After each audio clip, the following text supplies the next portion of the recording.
This is a boy. Αυτό είναι ένα αγόρι. The boy is very cute.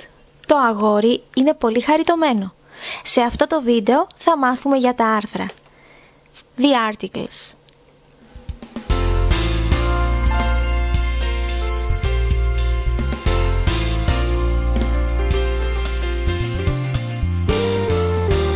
Θα ξεκινήσουμε λοιπόν μαθαίνοντας τους κανόνες για το αόριστο άρθρο e και n, the indefinite article.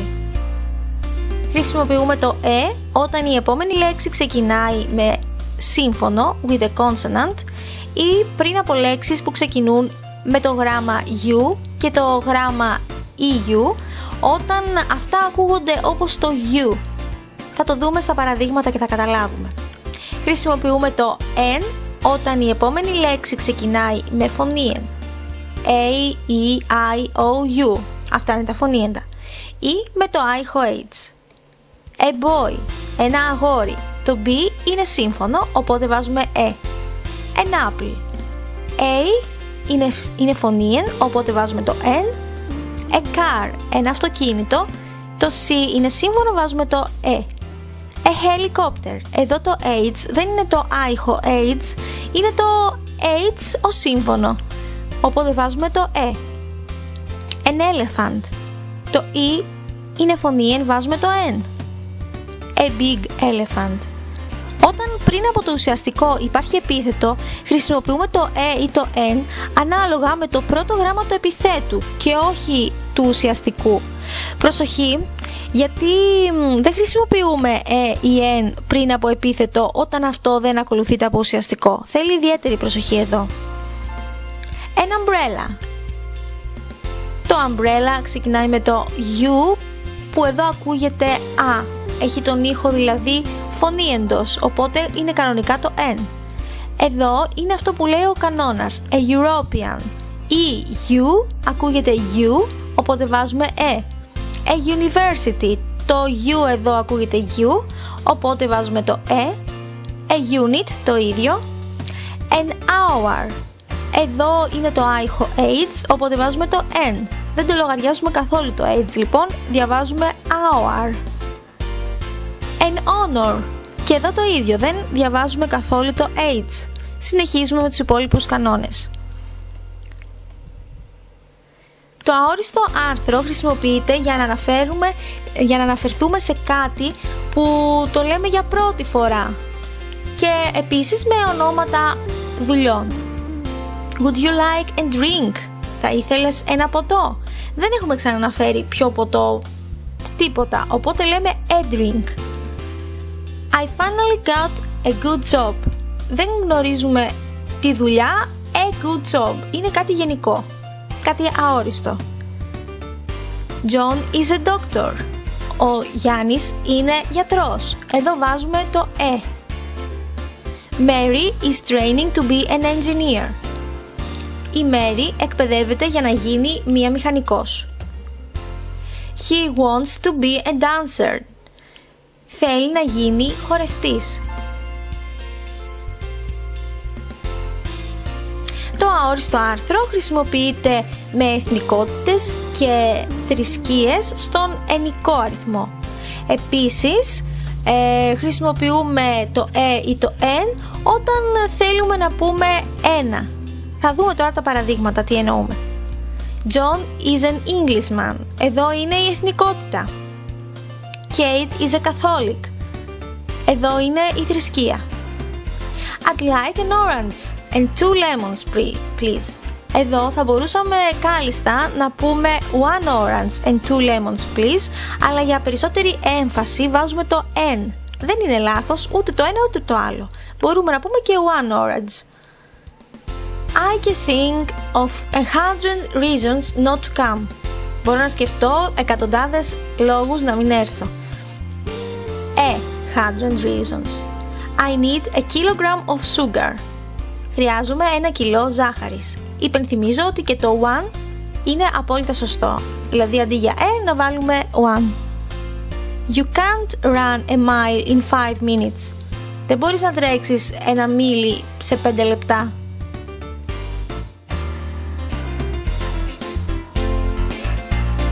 Συνεχίζουμε με το οριστικό άρθρο. The definite article. Είναι η λέξη the. Χρησιμοποιούμε το the για να αναφερθούμε σε κάτι το οποίο έχει ήδη αναφερθεί. On Monday, an unarmed man stole $1,000 from the bank. The thief hasn't been caught yet. Τη Δευτέρα, ένας άοπλος άνδρας έκλεψε $1,000 από την τράπεζα. Ο κλέφτης δεν έχει πιαστεί ακόμα. Εδώ βάζουμε το the γιατί στην πρώτη πρόταση έχουμε αναφερθεί ήδη σε αυτό το άτομο. I was walking past Benny's bakery when I decided to go into the bakery to get some bread. Περπατούσα από τον φούρνο του Μπένι όταν αποφάσισα να πάω μέσα στον φούρνο να πάρω λίγο ψωμί. Λέμε the bakery γιατί έχουμε ήδη αναφερθεί στο φούρνο του Μπένι. There's a position available in my team. The job will involve some international travel. Υπάρχει μια θέση διαθέσιμη στην ομάδα μου.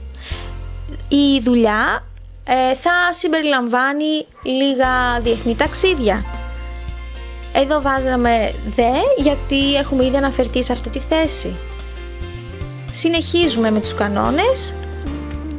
Χρησιμοποιούμε το the όταν υποθέτουμε ότι υπάρχει μόνο ένα από αυτό το κάτι σε ένα συγκεκριμένο μέρος. Ακόμα και αν δεν έχει αναφερθεί πριν. Ας δούμε τα παραδείγματα να καταλάβετε τι εννοούμε. We went on a walk in the forest yesterday. Πήγαμε μια βόλτα στο δάσος χθες. Λέμε the forest και όχι a forest γιατί υποθέτουμε πως σε εκείνη την περιοχή έχει μόνο ένα δάσος και είμαστε συγκεκριμένοι.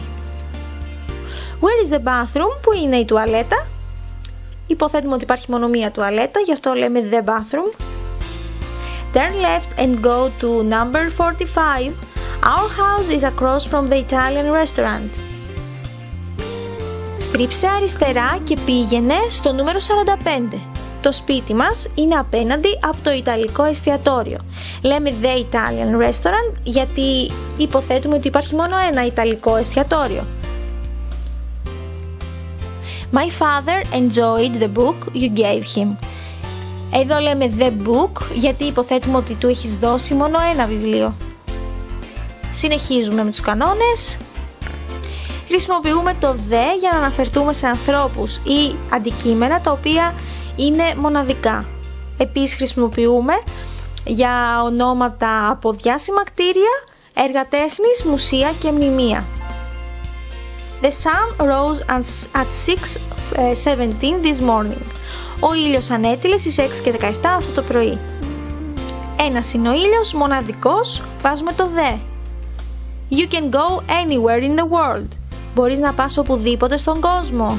The world. Ο κόσμος. Είναι ένας ο κόσμος. The president will be speaking on TV tonight. Ο πρόεδρος θα μιλάει στην τηλεόραση απόψε. Ένας είναι, ένας και μοναδικός. The CEO of Total is coming to our meeting. Είναι ένα αυτό το στέλεχος, the. Συνεχίζουμε. Χρησιμοποιούμε το the με επίθετα τα οποία αναφέρονται σε ένα σύνολο ανθρώπων. Σε ένα μεγάλο σύνολο ανθρώπων. The French enjoy cheese. Οι Γάλλοι απολαμβάνουν το τυρί. The elderly require special attention. Οι ηλικιωμένοι απαιτούν ειδική προσοχή. The elderly, οι ηλικιωμένοι, είναι ένα group ανθρώπων. She has given a lot of money to the poor. Έχει δώσει πολλά χρήματα στους φτωχούς. The poor, άλλο ένα group ανθρώπων. Συνεχίζουμε. Χρησιμοποιούμε το the με τις δεκαετίες. He was born in the 17th. This is a painting from the 1820s. Δεν χρειαζόταν ιδιαίτερη ανάλυση, καταλαβαίνετε τι λένε τα παραδείγματα. Συνεχίζουμε. Χρησιμοποιούμε το the με ονόματα από γεωγραφικές περιοχές, ποτάμια, βουνά, νησιά, ομάδες νησιών, κανάλια και ωκεανούς. They are traveling in the Arctic. Ταξιδεύουν στην Αρκτική. Το πλοίο μας πέρασε τον Ατλαντικό σε 7 μέρες. θα πάω κρουαζιέρα κάθετα στον ήλο. Το να διασχίζεις κάνοντας πεζοπορία τα βραχώδη όρη θα είναι δύσκολο. Χρησιμοποιούμε το δε με χώρες οι οποίες έχουν πληθυντικό όνομα και χώρες οι οποίες περιλαμβάνουν τις λέξεις Republic, Kingdom ή States στα ονόματά τους. I have never been to the Netherlands. Δεν έχω πάει ποτέ στην Ολλανδία. Do you know anyone who lives in the Philippines? Γνωρίζεις κάποιον που να μένει στις Φιλιππίνες? She is visiting the United States. Κατανοητά. James is from the Republic of Ireland. Ας δούμε τώρα πότε δεν χρησιμοποιούμε το οριστικό άρθρο. Με ονόματα από χώρες, όχι οι χώρες αυτές που είπαμε πριν λίγο, που έχουν πληθυντικά ονόματα κτλ. Απλές χώρες όπως Germany, Greece, Turkey και όλα αυτά. Streets, δρόμοι, airports, αεροδρόμια, λίμνες, lakes, mountains, όχι mountains που είναι ένα σύνολο βουνών όπως είδαμε πριν, cities, πόλεις. Με ονόματα από γλώσσες, English language, Greek language κτλ. Με ονόματα από γεύματα, λέμε lunch, dinner, δεν θα πούμε ποτέ the dinner, the lunch κτλ. Dinner is ready λέμε, όχι the dinner is ready. Με ονόματα ανθρώπων, κατανοητό. Με επαγγέλματα, αλλά όχι τα επαγγέλματα, τα ονόματα των επαγγελμάτων που χαρακτηρίζουν τον άνθρωπο, αλλά γενικά το επάγγελμα, όπως ας πούμε η ιατρική. Δεν θα πούμε I'm studying the medicine, I'm studying medicine. Με τα χρόνια. Κατανοητό και αυτό. With uncountable nouns, με μη μετρήσιμα ουσιαστικά. Δεν βάζουμε το δε σε μη μετρήσιμα ουσιαστικά. Αν σας άρεσε αυτό το βίντεο, κάντε like, εγγραφείτε στο κανάλι μας για να δείτε κι άλλα βίντεο μαθήματα, αφήστε κάποιο σχόλιο και μοιραστείτε αυτό το βίντεο με όσους θεωρείτε ότι θα τους χρειαστεί. Ευχαριστούμε πάρα πολύ.